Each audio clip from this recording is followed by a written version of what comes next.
President Ye-jin Kim stood in the Oval Office on Earth, looking out at a view that now included orbital platforms and defense stations that had been hidden from alien observation for 3,000 years.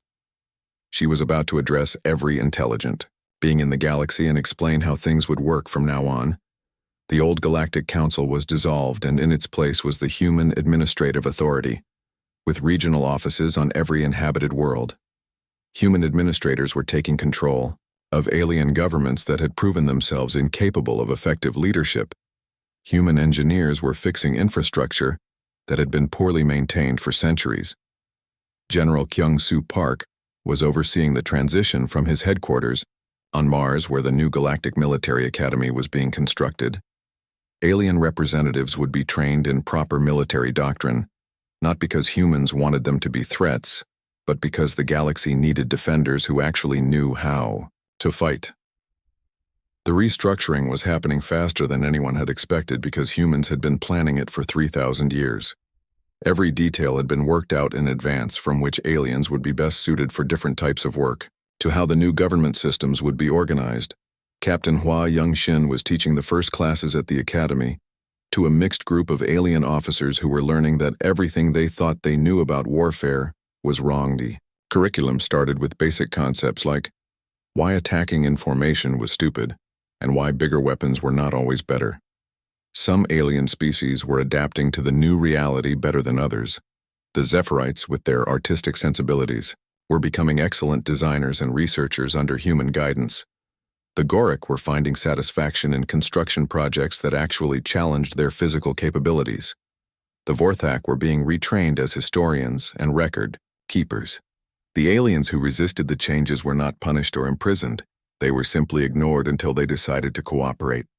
Humans had learned that the most effective way to control other species was to make cooperation more attractive than resistance. The old rulers who refused to step down found themselves ruling over empty offices while their people moved on without them. Lieutenant Commander Soo-jin Park was establishing new trade routes and communication networks that were far more efficient than anything the aliens had built. The old system had been designed by committee with every species wanting equal representation. The new system was designed by experts who actually understood logistics and engineering. The most shocking discovery for many aliens was that life under human administration was actually much better than what they had before. Human managers were competent and fair. Human engineers built things that worked properly. Human teachers actually taught useful skills instead of just repeating old traditions. There were protests and resistance movements on some worlds, but they were small and ineffective. Most aliens were discovering that humans were not cruel masters who wanted to oppress them. Humans were more like strict parents who wanted to teach them how to take care of themselves properly. Dr. Min-Kyu Lee published his comprehensive study on the long-term effects of the 3,000-year peace, and the results explained everything that had happened.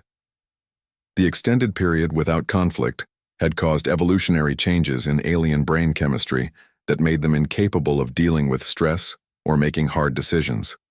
The new government structure was not designed to last forever. Human planners expected that within a few generations, the alien species would develop the skills and attitudes necessary for self-government. The humans would then step back into their supervisory role until the next time the galaxy needed proper management. President Kim ended her address to the galaxy with a simple message. The age of pretending that all species were equal was over. Humanity would no longer hide their capabilities or pretend that alien failures were acceptable. The galaxy would become what it should have been all along, an efficient civilization capable of defending itself. The laughter that had started everything was still echoing through human space, but now it had a different meaning. It was not mockery of alien weakness or satisfaction at human victory. It was the relieved laughter of teachers who had finally been able to stop pretending their students were ready for graduation. As the new order took shape across the galaxy, humans began preparing for the real challenges that lay ahead. Beyond the rim of known space were threats that had been growing stronger while the galaxy played at civilization. For 3,000 years, humans had been the only species getting ready for what was coming now. They would teach everyone else how to survive what was waiting in the dark. General Dong-hyun Park stood on the command deck of the captured alien space station, orbiting the planet Vorthak Prime, and watched human engineers installing new equipment that would turn the station into a forward operating base. The work had been going on for only 6 days, but already the station was more efficient than it had been under alien control. The planet below was home to 12 billion Vorthak citizens who had woken up one morning to find human ships in their sky and human soldiers in their government buildings. There had been no bombing or invasion or destruction. The humans had simply arrived and announced that they were now in charge of running things properly. Dr. Yoon Seo Kim was conducting interviews with captured Vorthak military officers in a conference room that had been converted into a psychology laboratory. Her research was revealing disturbing truths about what 3,000 years of peace had done to alien minds. They had lost the ability to make quick decisions or adapt to changing situations or function under pressure. The second wave of alien attacks was being organized by a coalition of 12 different species who were convinced that the defeat of the Vorthak fleet had been some kind of trick or accident. They were gathering the largest military force in galactic history, with over 3,000 ships and millions of soldiers from every corner of known space. Captain Tai Ho Nam commanded the human response fleet, which consisted of exactly 57 ships that looked like ordinary civilian vessels. His orders were different this time. Instead of a quick victory, he was supposed to demonstrate the full range of human military capabilities. The aliens wanted to see what war really looked like. The Battle of Kepler Gate began when the massive alien fleet dropped out of hyperspace expecting to find a small human force waiting for them. Instead, they found empty space with a few human ships scattered around like they were lost. The alien commanders thought this meant the humans were afraid, and trying to run away, Admiral Krex of the Unified Alien Fleet made the same mistake that Admiral Thox had made. He ordered his ships to attack in formation with all weapons, firing. The aliens still had not learned that human ships were not where they appeared to be, and that human weapons were not what they seemed to be. This time, the human response was different. Instead of quick surgical strikes that disabled alien ships, the humans began demonstrating what their weapons could actually do. When they wanted to, the human ships could make entire alien vessels simply vanish in flashes of light. When they wanted to, they could disable specific systems on enemy ships with pinpoint accuracy. The Vorthak ships in the alien fleet found their communications jammed by quantum interference that made their hive mind coordination impossible. The Galactic ships discovered that their heavy armor was useless against human gravity weapons that crushed them like tin cans. The Akari ships learned that their crystal hulls could be shattered by harmonic resonators. Commander Subin Kwan was analyzing the battle in real time from her mobile command ship and recording everything for the historical archives. The aliens were not just being defeated, they were being educated. Each species was learning exactly why their particular strengths meant nothing against human technology.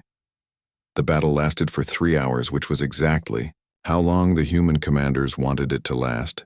They could have ended it in minutes like the first engagement, but this time, the goal was to let every alien species see their best tactics and strongest weapons fail completely against human countermeasures, and the alien fleet finally surrendered.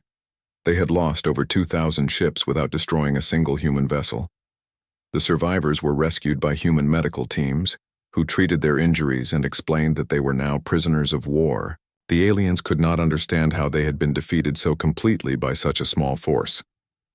The interrogation of the coalition commanders revealed the same pattern that had emerged from the first battle. The aliens had spent decades planning this attack, but their plans were based on 3,000-year-old tactics and assumptions about human capabilities. They had prepared to fight the humans they remembered, not the humans they were facing. General Park received the final casualty reports and damage assessments, and the numbers told the whole story. 0 human casualties, minimal damage to human ships, complete destruction of alien military capability, and thousands of prisoners who would provide intelligence about the rest of the galaxy. The second lesson had been taught and learned. The most important discovery came from captured alien databases, which contained detailed records of every species in the galaxy, their military capabilities, their weaknesses, their fears, and their plans. Humans now had a complete picture of galactic civilization, and the picture showed that humanity had become the apex predator, without anyone noticing. Ambassador Mi-Young-Cho walked into the emergency session of what remained of the Galactic Council and took her seat at the head of the great table where the Vorthak ambassador used to sit.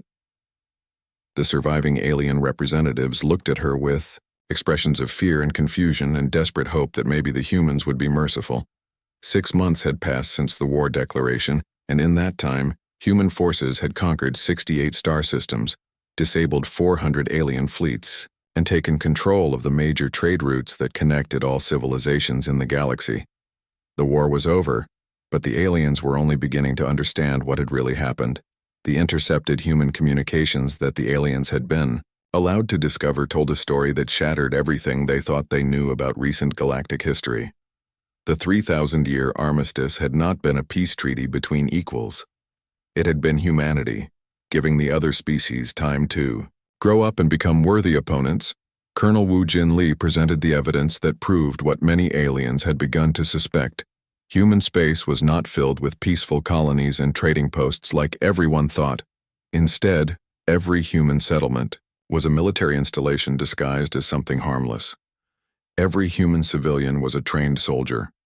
Every human merchant was an intelligence operative. The documentation showed that humans had spent 3,000 years studying every alien species in the galaxy, cataloging their weaknesses, developing specific weapons to counter their abilities, and preparing for the day when the children would finally ask to play with the adults again. Dr. In Ho-Song stood up to deliver the final piece of evidence that would break whatever spirit the aliens had left. He was a human historian who had spent his career studying the great wars that had ended 3,000 years ago. His research had uncovered the truth that no alien wanted to believe. The great wars had not ended because all the species were exhausted from fighting each other. The wars had ended because humans had gotten bored with winning every battle. The armistice was not negotiated between defeated equals begging for peace. It was humanity graciously allowing their beaten enemies time to recover and try again. The proof was in the human archives, which contained detailed records of every major battle in the Great Wars. In every single engagement, human forces had achieved total victory with minimal casualties. The other species had never had a chance, but humans had let them think the war was competitive. Ambassador Cho explained that humanity had made a collective decision 3,000 years ago to give the galaxy time to develop and grow and maybe become interesting opponents someday. The humans had hoped that 3 millennia would be enough time for other species to become challenging, but they had been disappointed. Instead of becoming stronger and smarter and more capable, the alien species had become weaker and softer and more dependent on the peace that humans had given them. They had forgotten how to fight, how to think strategically, how to adapt to changing circumstances. They had become like children playing at being adults. The revelation that hurt the aliens the most was learning that humans had never stopped monitoring their activities. Human intelligence networks had been watching every alien species for 3,000 years, recording their developments, analyzing their capabilities, and preparing countermeasures for everything they might try. The laughter that had echoed through the council chambers when war was first declared finally made sense to the aliens. It had not been the laughter of naive civilians who did not understand the horror of war. It had been the laughter of patient parents watching their children try to run before they had learned to walk. Every human diplomatic mission had been a military reconnaissance operation. Every human trade agreement had been designed to gather intelligence about alien resources and capabilities. Every human cultural exchange had been an opportunity to study alien psychology and find new weaknesses to exploit. The aliens finally understood that they had never been equals in the galaxy. They had been pets being cared for by a species so advanced that their best military efforts were seen as amusing entertainment. The 3,000-year peace had been a gift from humanity, and now the gift was being taken away. As the session ended and the alien representatives prepared to return to their devastated worlds, they carried with them the knowledge that everything they thought they knew about galactic civilization had been wrong. Humanity had never been just another species sharing the galaxy. They had been the dominant power allowing others to exist. The Great Hall of the Galactic Council was bigger than most cities on Earth. Captain Jin-Ho Kim sat in a small chair at the back, watching hundreds of alien species gather for what they called the most important meeting in 3,000 years. The Vorthak ambassador named Crete stood at the center podium, his 6 red eyes glowing with anger, and his forearms spread wide like he was trying to grab the whole galaxy. The walls of the hall were made of some kind of crystal that changed colors, based on the emotions of the people inside. Right now everything was turning dark red and purple, which meant most aliens were scared or angry. Jin Ho found this very funny because humans had learned to control their emotions around these mood crystals. Long ago, they always showed calm blue and green when humans were present, even when humans were planning something terrible. Crete began speaking in the old galactic language that sounded like rocks grinding together. He talked about honor and glory, and how the 3,000-year peace had made everyone weak and lazy. He said the Vorthak Empire was tired of pretending to be friends with species they could easily crush. He declared that the old treaty was now broken, and that war would return to the galaxy. Like it was in the ancient days. All around the hall, aliens started making noise. The bird like Akari started chirping in panic, flapping their colorful wings.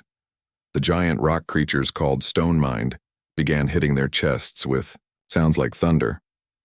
The jellyfish aliens called Drifters started changing colors so fast they looked like rainbow strobing lights. Everyone was afraid, except for the small human section in the back-died so young Park, who was sitting next to Jin Ho, pulled out a small device and started recording everything. She was the lead scientist for studying alien behavior, and she knew that most of these species were showing fear responses, even though they were trying to look brave. The Vorthak themselves were doing a dominance display that actually meant they were terrified in their own species. Jin Ho activated his communication device with one finger and sent a simple message back to Earth. The message said game time and included all the data about which species were forming alliances and which ones were trying to run away. Already human intelligence networks across the galaxy were waking up from their long sleep. The funny thing was that other species thought humans were weak because they spent the peacetime trading and exploring instead of building weapons. What they did not know was that humans never stopped building weapons, they just got very good at hiding them. Every human trade ship had enough firepower to destroy a small moon. Every human colony had underground military bases that could launch attacks anywhere in the galaxy. More aliens kept talking about forming alliances and sharing weapons and training their young people for war. It was like watching children play at being soldiers when real soldiers were sitting right there watching them. Jin Ho had to bite his tongue to stop from laughing out loud when the Goric general started talking about how they would crush human bones and drink human blood. Ambassador Yelnari, who was the official human representative, finally stood up to speak. The entire hall became quiet because humans rarely said much during these meetings. She was a small woman compared to most aliens, but when she spoke, her voice carried to every corner of the massive hall. She said that humans had heard the declaration of war and found it very interesting. She said that humanity would consider their response and get back to the council soon. Then she said something that made every alien in the hall stop breathing. She said that humans had been waiting 3,000 years for someone to finally ask for war nicely, and that they appreciated the Vorthak being so polite about it. The hall erupted into chaos as aliens realized that humans were not afraid at all.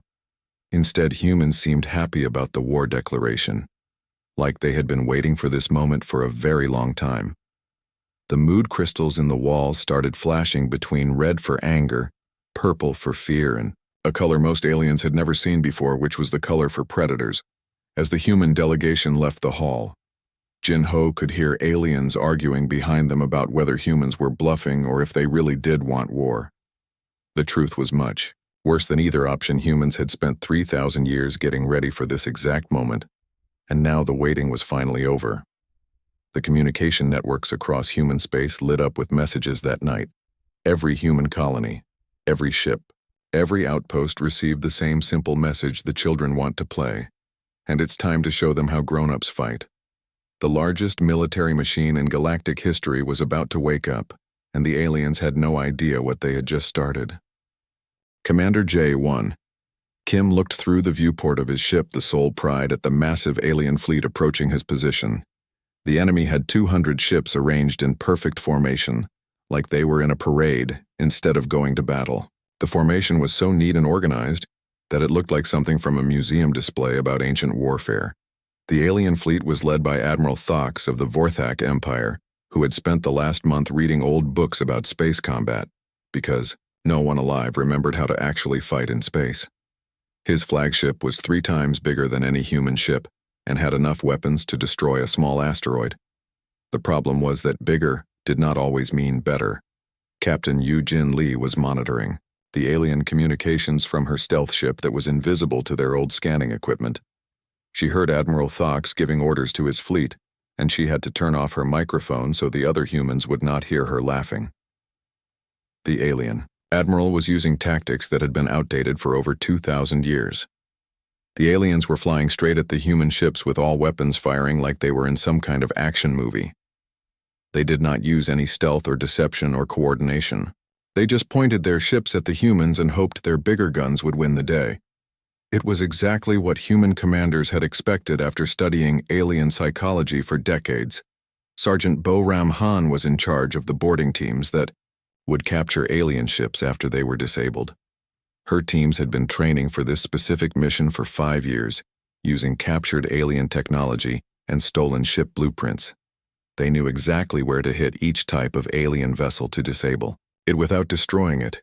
The battle lasted exactly 4 minutes and 37 seconds. Human stealth ships appeared behind the alien formation, like ghosts materializing from empty space.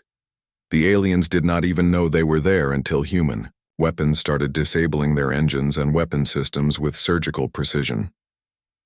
The human attack was not designed to kill as many aliens as possible.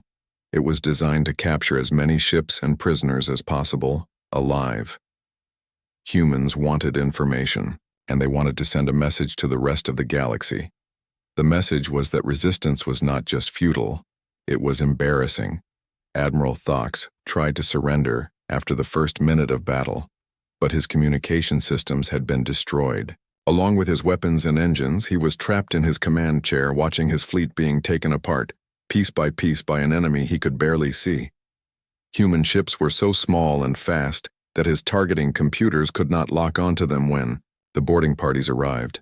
The aliens were shocked at how young and relaxed the human soldiers looked. Most of the humans were barely adults, and they were chatting with each other like they were on a school field trip instead of a military operation. The aliens had expected fierce warriors, but instead they got teenagers who treated war like a game. The interrogations began immediately, and the results were both hilarious and depressing. The alien officers did not know basic military information, like supply lines or reinforcement schedules. They had been promoted based on political connections instead of military skill. Most of them had never even fired a weapon outside of training exercises. Captain Kim received reports from all the boarding teams, and the story was the same everywhere. Alien crews surrendering without a fight. Alien weapons that did not work properly. Alien commanders who had no idea how to respond to unexpected situations. It was like fighting against people who had only read about war in books. The most shocking discovery came from the alien computers, which contained detailed intelligence reports about human activities. The aliens had been watching humans for decades, but they had completely misunderstood everything they saw. They thought human military exercises were cultural festivals. They thought human weapons factories were art studios. They thought human battle plans were creative writing projects.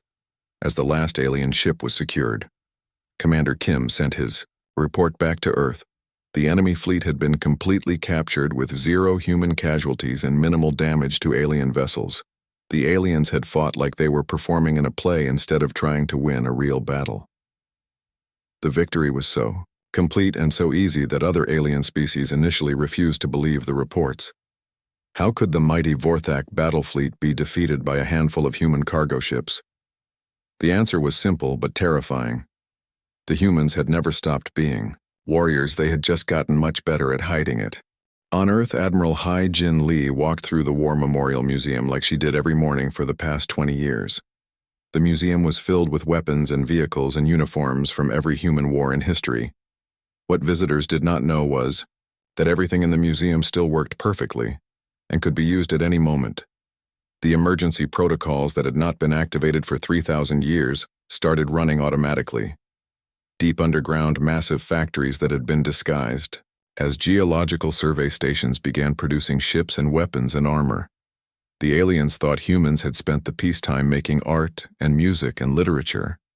They were not completely wrong, but they were not completely right either. Colonel Min. Su Choi stood in the command center buried 5 miles under Seoul, watching screens that showed human military assets across the galaxy. The numbers were impressive. Every human civilian ship could become a warship within 6 hours. Every human colony had enough weapons to fight off invasion fleets. Every human citizen above age 12 knew basic combat tactics. Lieutenant Nari Jung was monitoring alien communications from her station on Europa. She could hardly believe what she was hearing. The 4th AQ War fleet was having trouble starting their engines because they had not used them in 800 years. The Goric were trying to remember how to load ammunition into weapons they had put in museums. The Akari were asking other species for instruction manuals on how to fly military spacecraft. The funniest intercepts came from alien intelligence services, trying to figure out human military capabilities. They were looking for big factories and training centers and weapons testing, sites they found human civilians going to work and human children going to school and human families having picnics in parks. What they did not find were the military installations hidden in plain sight.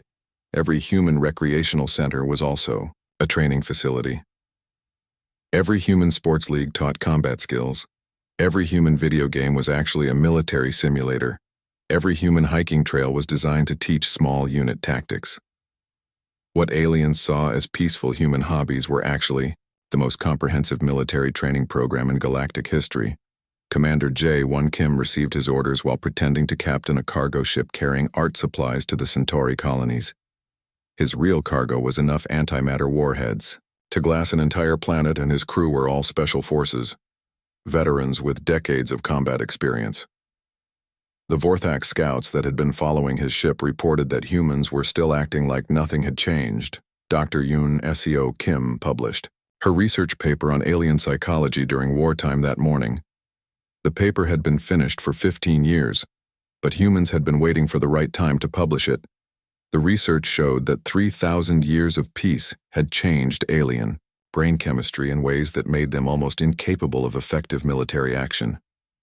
Human children were getting extra assignments in school that day, but they were the same assignments they always got: math problems about calculating artillery, trajectories, history lessons about successful military campaigns, science projects about making explosives and communication jamming devices. The only difference was that teachers explained these were not just academic exercises anymore. Captain Eugene Lee was installing new equipment on her mining ship that would turn it into a stealth bomber. The equipment had been stored in the cargo bay for 12 years waiting for activation day. Every human ship in space was getting similar upgrades, and within hours the largest invisible fleet in history would be ready for action. The orbital stations around Earth that aliens thought were research laboratories were actually the largest military command centers ever built. Human generals who had spent decades pretending to be professors and merchants and artists were putting on uniforms. They had kept clean and pressed for their entire careers as night fell on Earth. Admiral Lee sent out the final activation codes. 3,000 years of preparation were about to be tested.